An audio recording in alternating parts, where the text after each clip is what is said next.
आज इंदौर के Holkar cricket stadium में भारत और न्यूजीलैंड के बीच सीरीज का तीसरा और निर्णायक वनडे मुकाबला शुरू हुआ, जहां भारतीय कप्तान शुभमन गिल ने टॉस जीतकर पहले गेंदबाजी करने का साहसी निर्णय लिया ताकि वे इंदौर की छोटी बाउंड्री और तेज आउटफील्ड पर न्यूजीलैंड को कम स्कोर पर रोक सकें।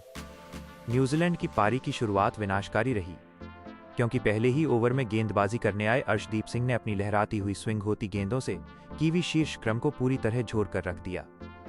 जहां ओवर की दूसरी ही गेंद पर डेविन कॉन्व ने एक चौका जड़ा, लेकिन चौथी ही गेंद पर हेनरी निकोल्स अर्शदीप सिंह की बाहर निकलती गेंद को अंतिम समय पर छोड़ने के प्रयास में अपना शारीरिक नियंत्रण खो बैठे, जिससे हेनरी निकोल्स का बल्ला गेंद से टकराया और वो इनसाइड एज लेकर उनके ही विकेटों पर जा लगी, जिससे वो 0 रन पर बोल्ड होकर पवेलियन लौट गए। न्यूजीलैंड की टीम अभी इस शुरुआती सदमे से उभरी भी नहीं थी कि खेल के दूसरे ओवर में गेंदबाजी करने आए हर्षित राणा ने अपनी प्रचंड गति और सटीक लाइन लेंथ से कहर बरपाना शुरू किया और अपनी पहली ही गेंद पर डेवन कॉन्व को रक्षात्मक शॉट खेलने पर मजबूर किया, जहां गेंद बल्ले का ऊपरी किनारा लेकर रोहित शर्मा के सुरक्षित हाथों में स्लिप में जा समाई, जिससे भारत को दूसरी बड़ी सफलता मिली और डेवन कॉन्व बिना क्रीज पर अपनी आंखें जमाए 4 गेंदों पर 5 रन बनाकर आउट हो गए। उनकी इस बेहद संक्षिप्त पारी में एक चौका शामिल है। 2 महत्वपूर्ण शुरुआती विकेट मात्र 6 रनों के भीतर गिरने के बाद सलामी बल्लेबाज विल यंग और न्यूजीलैंड के संकट मोचक कहे जाने वाले मिस्टर कंसिस्टेंट डेरिल मिचेल ने न्यूजीलैंड की लड़खड़ाती पारी को संभालने का कठिन बीड़ा उठाया। जहां विल यंग ने दूसरे ओवर में हर्षित राणा के खिलाफ 2 कड़क चौके जड़कर न्यूजीलैंड पर से दबाव कम करने का प्रयास किया और फिर अर्शदीप सिंह के विरुद्ध भी अपना आक्रामक रुख जारी रखते हुए बाउंड्री बटोरी।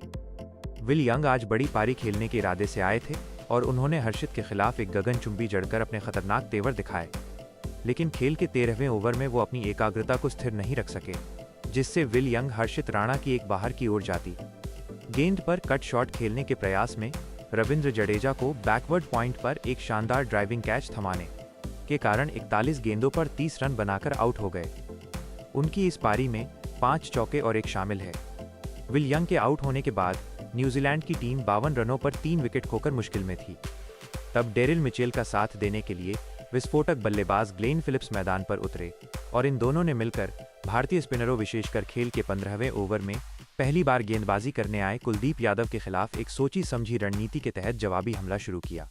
इंदौर के होलकर स्टेडियम की उस सपाट पिच पर जहां स्पिनरों को थोड़ी मदद की उम्मीद थी, वहां न्यूजीलैंड के सबसे मैदान पर जब दबाव बढ़ता है तो असली खिलाड़ी की पहचान होती है। भरोसेमंद बल्लेबाज डेरिल मिचेल ने आज ठीक वही किया। भारतीय आक्रमण के खिलाफ जवाबी हमला बोलने की कमान अब मिचेल के हाथों में थी। आवाज में थोड़ा रोमांच बढ़ाते हुए खेल का 17वां ओवर और गेंदबाजी के मोर्चे पर आए पहली बार जादुई चाइनामैन कुलदीप यादव। कुलदीप ने एक ललचाती हुई फ्लाइटेड डिलीवरी फेंकी, लेकिन मिचेल शायद पहले से ही तैयार थे। उन्होंने बिजली की गति से अपने कदमों का इस्तेमाल किया और गेंद को लॉन्ग ऑन बाउंड्री के ऊपर से स्टैंड्स में भेजकर एक विशाल 83 मीटर का छक्का जड़ दिया। सिर्फ एक छक्का नहीं था, बल्कि भारतीय कप्तान और गेंदबाजों के लिए एक साफ संदेश था कि मिचेल आज रक्षात्मक होने के मूड में बिल्कुल नहीं है।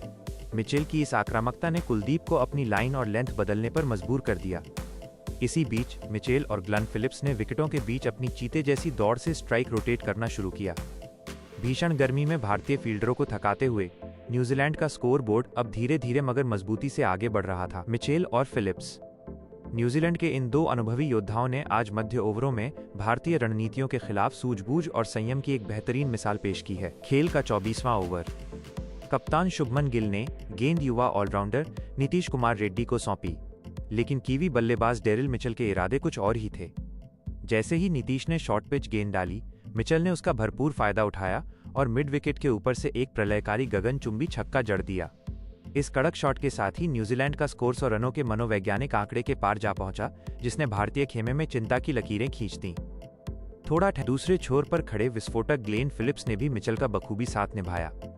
उन्होंने जोखिम कम लिया, लेकिन स्कोरबोर्ड की गति को थमने नहीं दिया। हालांकि आज किस्मत फिलिप्स के साथ थी। वाकया 23.5 ओवर का है।